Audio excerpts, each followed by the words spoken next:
حضرت سلیمان کا لشکر آ رہا تھا اور یہ چیونٹی وادی نمل میں اپنی ہمجولیوں کے ساتھ وہاں تلاش رزق میں گھوم پھر رہی تھی. تو جو ہی لشکر آتے ہوئے دیکھا تو اس نے اپنی ہمجولیوں کو کہا، جس کی حکایت قرآن نے کی ہے، کہا جلدی جلدی اپنی بلوں میں داخل ہو جاؤ، اللہ کے نبی کا لشکر بے خبری میں تمہیں کچل نہ ڈالے.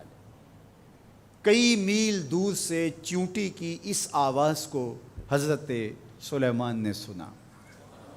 قرآن بتاتا ہے فَتَبَسَّمَ ضَاحِكًا مِّن قَوْلِهَا، اور اس چیونٹی کی اس بات کو سن کر پیغمبر کے چہرے پہ ہنسی آ گئی، مسکراہٹ آ گئی کہ یہ کیا بول رہی ہے.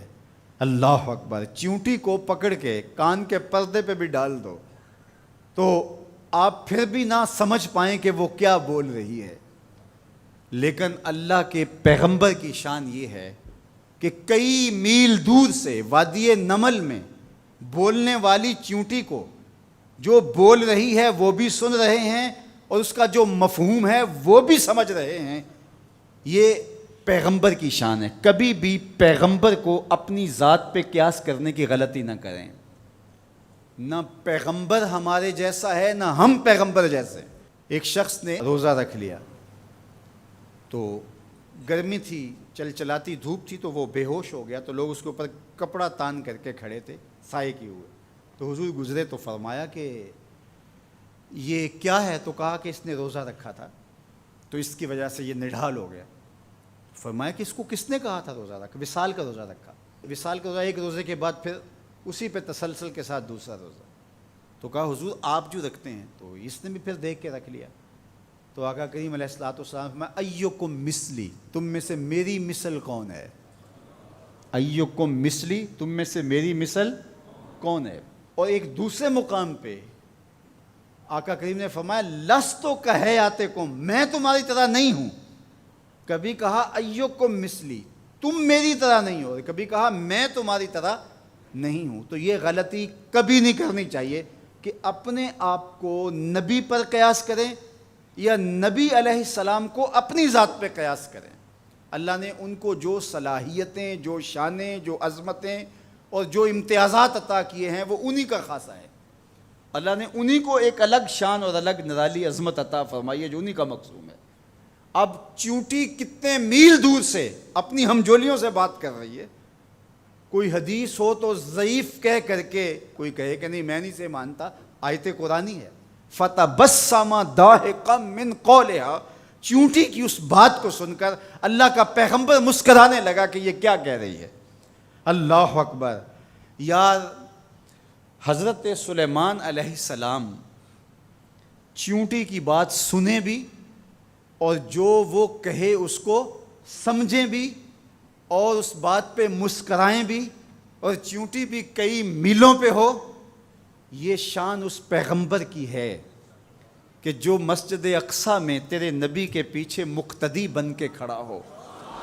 جب مقتدی کی سماعتوں کا یہ عالم ہے تو مقتدا کی سماعتوں کا عالم کیا ہوگا.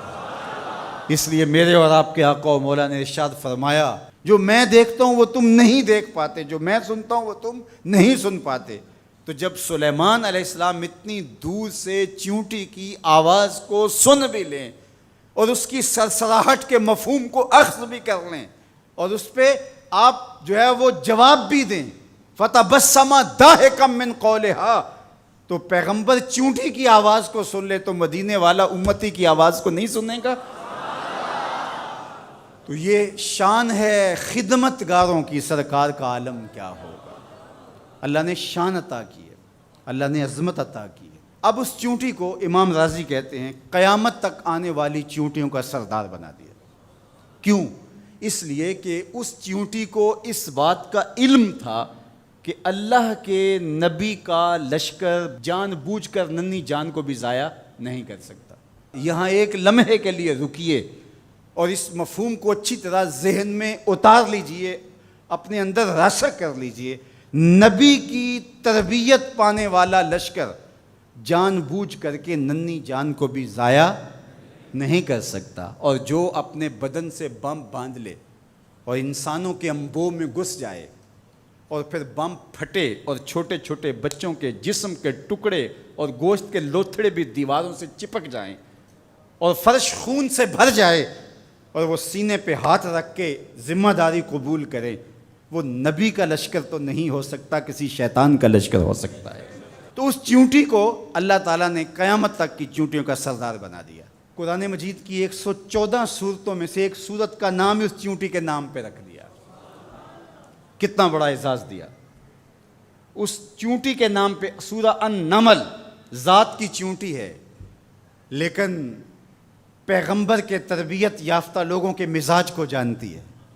یار پیغمبر کی صحبت میں رہنے والوں کا کوئی مزاج آشنا بن جائے اور اس مزاج آشنائی کی وجہ سے اس کو عزت، پروٹوکول، تکریم اور قیامت تک آنے والی چیونٹیوں کی سرداری بخشی جاتی ہے، تو جو مزاج پیغمبر کا حامل ہے اس ابو بکر کی شان کا عالم کیا ہو، اس کی عظمتوں کا عالم کیا ہے۔ تو اس چیونٹی کو قیامت تک آنے والی چیونٹیوں کا سردار بنا دیا گیا۔ تو اس کی سرداری کا سبب اس کے یہ جاننے کی وجہ سے ہے کہ پیغمبر کی تربیت میں رہنے والے جان بوجھ کے ننھی جان کو بھی ضائع نہیں کر سکتے۔